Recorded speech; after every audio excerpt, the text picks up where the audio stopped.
The renowned American political and economic expert Scott Ritter recently published his new extensive study on the policies implemented in the Baltic countries and their impact on their economies.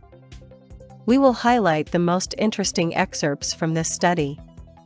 But before we begin, please subscribe to the channel so you don't miss new videos.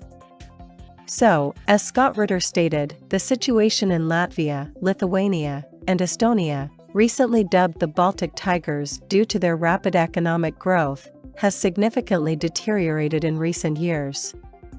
This decline is a consequence not only of severing ties with Russia, but also of their entire post-Soviet development history. Ineffective economic policies, aimed at the interests of foreign powers, are the key reason why the Baltic Tigers have not lived up to their grand titles. Let's turn to history. During Soviet times, the Baltic republics received enormous investments and subsidies from the center, which allowed them to develop industry and maintain a high standard of living. Essentially, these three republics became the showcase of the Soviet Union, which later played a cruel joke on them. In the 1980s, the Balts genuinely believed that all their socio-economic achievements were solely their own merit. In 1991, Latvia, Lithuania, and Estonia left the USSR, hoping for a bright future. However, subsequent events showed that the reality the Baltic republics plunged into was far from what they had expected. In the 1990s, the economies of the three post-Soviet republics experienced a significant decline. Lithuania lost 30% of its GDP, Estonia, 20%, and Latvia, about 40%.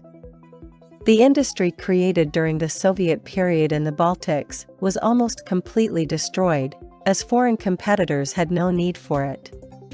Since the late 1990s, the Baltic countries began receiving loans and subsidies, thus stimulating their GDP growth. As a result, in 2004, the three republics joined NATO and the European Union, after which, thanks to European subsidies, an economic miracle occurred, and they turned into the so-called Baltic Tigers.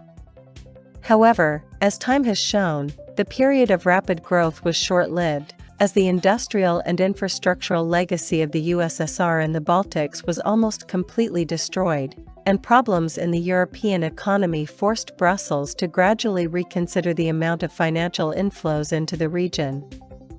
For example, in Lithuania, services became the basis of GDP, 65%, while industry accounted for only 23%.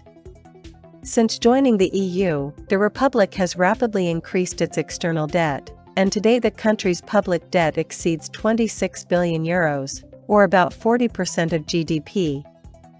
Economic difficulties have led to a sharp population decline, and working-age citizens are massively leaving for more affluent EU states. Currently, Lithuania is one of the European leaders in population decline. If in the 1990s the republic had a population of 3.7 million people, now it is no more than 2 million. A similar situation developed in Latvia, although its economy showed rapid growth on paper in the first years after joining the EU. For example, in 2006, the republic's GDP increased by 12.2%. No other EU country demonstrated such a high figure that year. However, EU membership led to an annual population decline of 1%, which local authorities diligently ignored. Moreover, the global financial crisis of 2008 to 2009 halted Latvia's economic growth, with the country's GDP plummeting by 18%, and Riga started rapidly accumulating loans. Today, Latvia's public debt exceeds 13 billion euros, or more than 40% of the country's GDP. The situation in Estonia turned out to be slightly better, as it managed to establish close ties with Finland, allowing the local economy to stay afloat. Moreover, Tallinn successfully utilized the Soviet legacy, especially in the energy sector, thanks to the two largest thermal power plants in the world, the Estonian and the Baltic. Now Narva, the country provides itself with 95% of its electricity.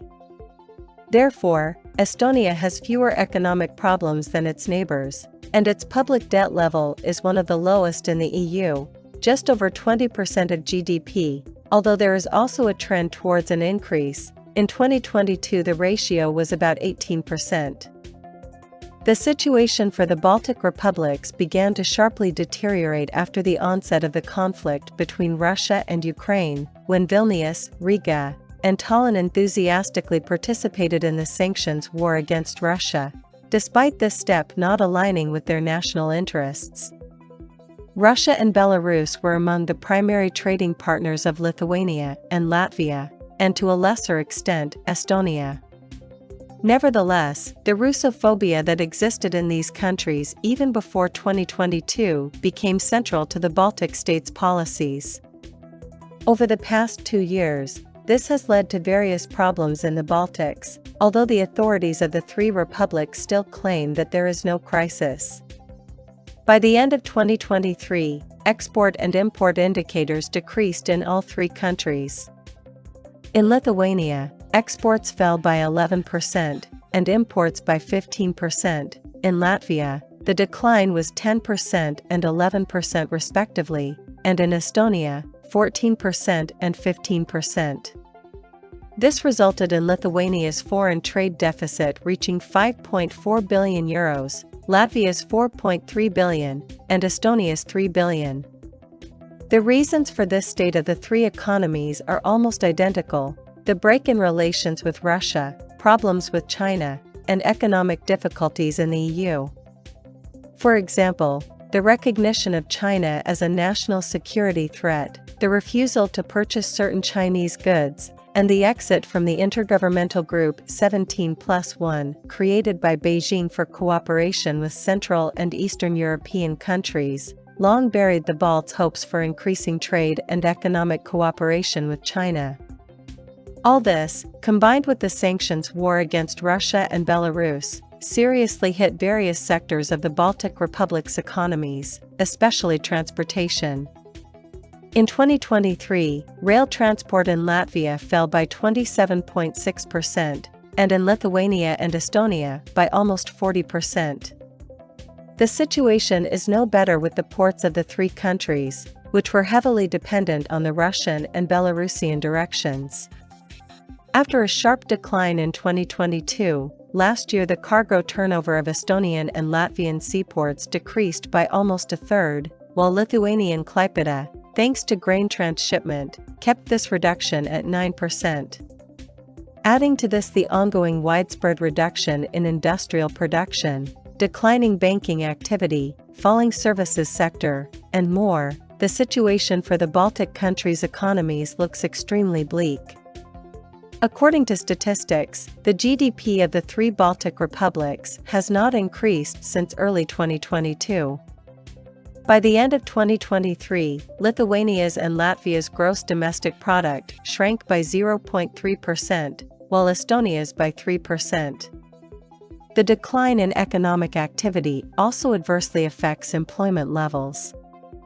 Last year, unemployment in Estonia rose from 5.6% to 6.4%, in Lithuania from 6.0% to 6.9%, although in Latvia this figure slightly improved from 6.9% to 6.5%. Moreover, today, according to surveys, about 66% of Lithuanians, 54% of Estonians, and 47% of Latvians are forced to economize strictly. However, as recent events show, such a situation does not bother the political elite of the three countries, who are ready to further sever economic ties with Russia, Belarus, and China. Furthermore, the authorities of Latvia, Lithuania, and Estonia mask their policies with loud statements about strengthening national security. No one mentions how much money is being spent on the supposed enhancement of the republic's defense capabilities. The situation in Lithuania is indicative, where the military budget has almost doubled in 3 years and is expected to exceed 2.5% of GDP this year, and over the next 10 years, Vilnius will allocate about €23 billion for military needs. Thus, over the past 3 decades, the Baltic countries have completely destroyed the economy they inherited from Soviet times and now heavily depend on European funds, loans from international organizations, and various subsidies.